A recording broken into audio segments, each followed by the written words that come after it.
সংকীর্তনের ধোলা মেখেছি। এই ওমাইরা, শাস্ত্রে কি বলছে যে সংকীর্তনের ধোলা যদি লাগে পাপীর গায়ে, পুষ্পরথে চড়ে সে বৈকুণ্ঠে যায়। আবার সংকীর্তনের ধোলা যদি পড়ে গঙ্গা জলে,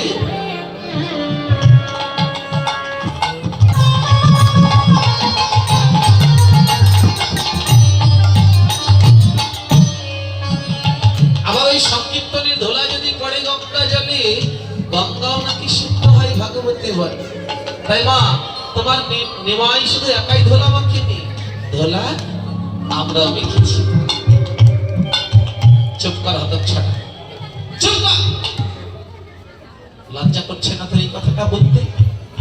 এই হতচ্ছাড়া, তোর লজ্জা করছে না?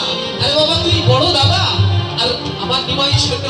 আমার নিমাই না হয় ভুল করে মাটিতে গড়াগড়ি দিলই, কিন্তু তুই তো বড় দাদা, তুই তো ধরতে পারতিস। নিমাই বলে, মা আমরা ধরবো বলে ছুটে যাই, কিন্তু তুমি জানো না মা, তোমার নিমাইকে যে জন ধরে সেই জন পড়ে। নিমাইকে যে জন ধরে সে জন পড়ে। তোমার নিমাইয়ের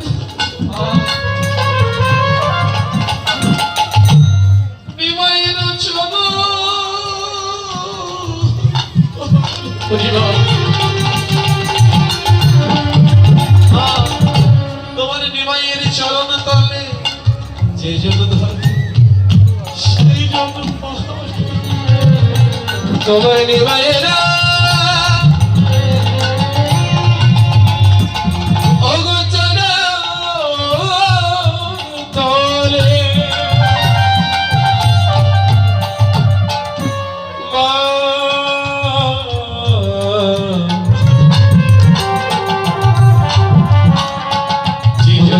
ধনে সে জানে পারে। তোমার নিমাইয়েরা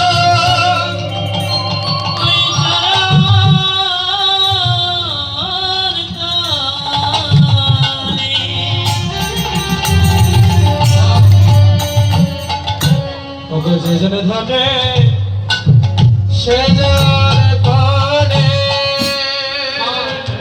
আমরা ধর্ম বলে ছুটে যাই, কিন্তু তোমার নিমাইকে কি ধরা যায় মা? তোমার নিমাইকে ধরা যায় না।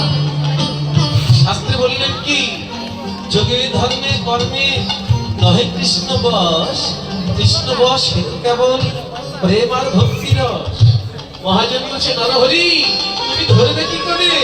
যদি নিমাইকে ধরতে চাও তাহলে একবারে নয়ন জলে কৃষ্ণ বল, একবারে নয়ন জলে, একবারে নয়ন জলে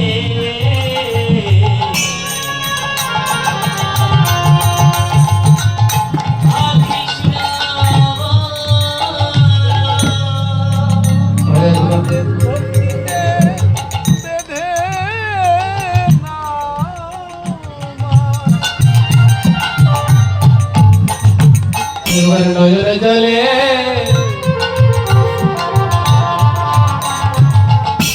বেড়ে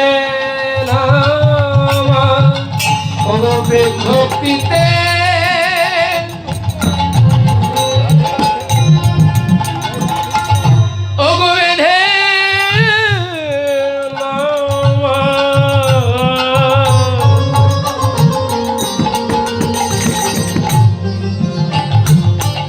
একবার নজরে চলে